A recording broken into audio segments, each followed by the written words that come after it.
வணக்கம். Tamil Nadu rain weather news. Tamil Nadu rain weather news சேனலை பார்ப்பதற்கு முன்னாடி சேனலை மறக்காமல் சப்ஸ்கிரைப் பண்ணுங்கள், லைக் பண்ணுங்கள், ஷேர் பண்ணுங்கள். தற்போது வங்கக்கடலில் தென்கிழக்கு வங்கக்கடலில் புதிய காற்றழுத்த தாழ்வு நிலை நீடிக்கின்றது.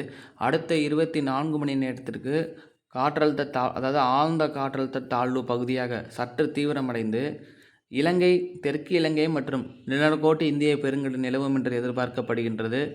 இன்று மாலை முதல் நாளை காலை அல்லது இன்று மாலை அல்லது நாளை காலை முதல் தமிழக கடலோர மாவட்டங்களில் மழை தொடங்கும்.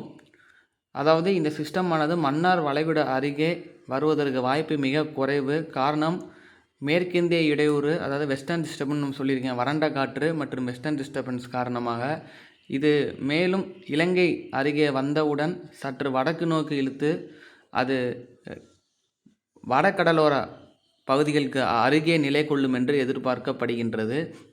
இதன் காரணமாக அதாவது இன்று இரவு நாளை 25ஆம் தேதி மற்றும் 26ஆம் தேதி நாகப்பட்டினம் முதல் ராமநாதபுரம் மாவட்டம் கடலோர பகுதிகளில் நல்ல மழை பெய்யும்.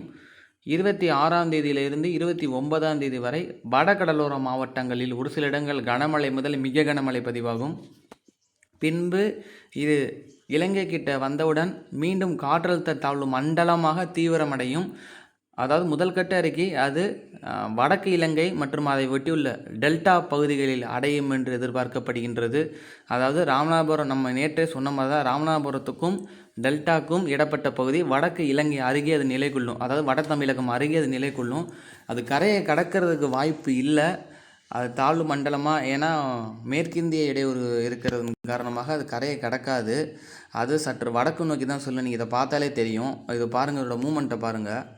ஸோ அது பாருங்கள், இலங்கை கிட்ட வருது, வந்துட்டு அதுக்கப்புறம் வட தமிழகம் கடற்கரை அருகே நிலை கொண்டு அதுக்கப்புறம் சற்று விலகி செல்லுது. காரணம், நம்மளை விட்டு இங்கே வந்து மேற்கிந்திய இடையூறு வந்து இந்த இடத்துல இருக்கிறதன் காரணமாக, அதாவது வட இந்தியாவில் இருப்பதன் காரணமாக இந்த சிஸ்டத்தை பாருங்கள் அப்படியே வந்து வடக்கு நோக்கி கிழக்கு நோக்கி தள்ளுது. தெரியுதா உங்களுக்கு? ஆனால் இந்த பாதையிலையும் மாற்றம் இருக்குது நிச்சயமாக. ஸோ வந்து நம்ம எதையுமே டக்குன்னு இது பண்ண முடியாது. அது இலங்கை அருகே வருவது உறுதி. அதாவது இன்றைக்கி ஒரு 24 மணி நேரம் மாடல்ஸ் இருக்குது. இன்றைக்கி உள்ள கணினி சார்ந்த கணிப்புகள் வந்து ரொம்ப முக்கியமான இது. அதாவது தெற்கு இலங்கை மேலே ஏறி சப்போஸ் ஒரு 1 or 2 days தெற்கு இலங்கையில் ஸ்டே ஆகி இருந்துச்சு அப்படின்னா நிச்சயமாக தென் கடலோர மாவட்டங்கள் தூத்துக்குடி வரைக்குமே மழை முன்னேறும்.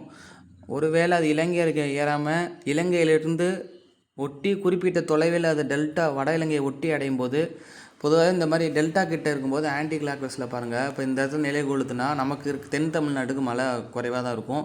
அதுவே வடகடலோர மாவட்டம், அதாவது டெல்டாலேருந்து புதுச்சேரி வரைக்கும் பார்த்திங்கன்னா அந்த ஆன்டி கிளாக்வைஸில் அந்த பாருங்கள், அந்த க்ளவுட்ஸை வந்து இங்கே கொண்டு வந்து உள்ளே தள்ளுது பாருங்கள். ஸோ ஆன்டி கிளாக்வைஸ் ஃபுல்லாகவே க்ளவுட்ஸ் தான். அந்த பச்சை கலரில் உள்ளது, இந்த வெள்ளை கலரில் உள்ளதுங்கிறது அதனுடைய இன்டென்ஸ் பேண்டுன்னு சொல்லுவோம், அதி தீவிர மழைக்கான க்ளவுட்ஸு. அது மோஸ்ட்லி பாருங்கள் அந்த டெல்டா ஒட்டி நாகப்பட்டினம் ஒட்டி உள்ள பகுதிகளில் தான் அது இருக்குது. ஸோ இப்படி தான் அமைய போகுது.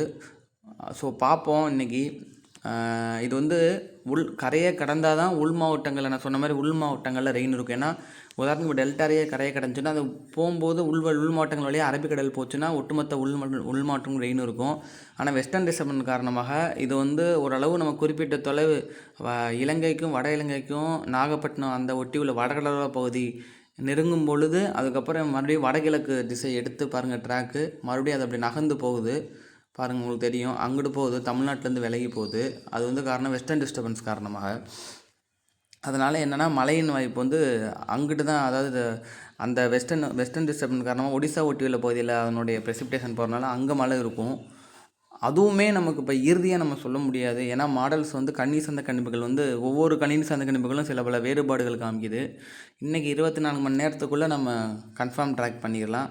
ஆனால் கண்டிப்பாக அது வடக்கு இலங்கை டெல்டா ஒட்டி உள்ள வட தமிழக கடலோரம் அருகே அது நிலை கொள்ளும் நிச்சயமாக. அதாவது ராமநாதபுரத்துக்கும் டெல்டாக்கும் இடப்பட்ட பகுதி வட இலங்கை ஒட்டி உள்ள பகுதியில் ஒட்டி தான் வரும், அங்கே தான் நிலை கொள்ளும். அதாவது ஸ்ரீலங்கா ஒட்டியே தான் போகும். ஸோ அப்படி இருக்கும் பட்சத்தில் கண்டிப்பாக ராமநாதபுரம் வரைக்கும் ரெயின் கண்டிப்பாக இருக்கும், கடலோர பகுதி வரைக்கும்.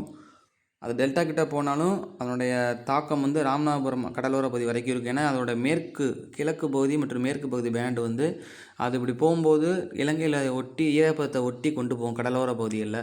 இப்படி கிராஸ் ஆச்சுன்னா, ஸோ அதனால் பார்த்தீங்கன்னா உங்களுக்கு ரெயின் இருக்கும். இந்த படத்தை பாருங்கள். இது எல்லாமே பார்த்தீங்கன்னா வெஸ்டர்ன் டிஸ்டர்பன்ஸ் பேஸ் பண்ணி தான் காமிக்கிறாங்க. ஸோ பாருங்கள், ஒடிசா வரைக்குமே இந்த கிரே கலர் இருக்குது இதோட ப்ரெசிபிடேஷனு.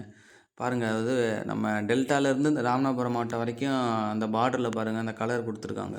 இந்த கிரே கலர் அதிகமாக இருக்குது பாருங்கள், இந்த எல்லோ. ஸோ அது வரைக்கும் ப்ரெசிபிடேஷன் வந்து நல்ல மழைக்கான வாய்ப்பு இருக்குங்கிறத காமிச்சிருக்காங்க. சென்னை கூட நல்ல மழைக்கான வாய்ப்பு இருக்க தான் செய்யுது. வட கடலோர பகுதியில் சென்னைக்கு நல்ல மழைக்கான வாய்ப்பு இருக்குது நிச்சயமாக. ஏன்னா டெல்டா கிட்ட இருந்தாலும் சென்னைக்கு நல்ல மழை, கனமழையும் மிக கனமழைக்கான வாய்ப்புலாம் இருக்கே, நம்ம சொல்ல வேண்டிய அவசியமே இல்லை. ஸோ சென்னைக்கு நல்ல மழைக்கான வாய்ப்பு இருக்குது. ஒவ்வொரு கண்டிஷன் இந்த கணிப்பில் அப்படி தான் கொடுத்துருக்காங்க. இந்த சேட்டலைட் பிக்சரில் பார்த்தா இப்போ இருக்கிற இது இந்த இடத்துல அந்த கட்டத்துக்குள்ளே அது ஒரு வெற்றிடம் தான் சொல்லியிருக்கேன் நான் ஏற்கனவே. அதை சுற்றி பாருங்கள், ஒயிட் கலரில் எவ்வளோ சேட்டலைட் பிக்சரில் பாருங்கள் எவ்வளோ க்ளவுட்ஸ் வந்து அது கவர் ஆகிருக்குன்னு பாருங்கள்.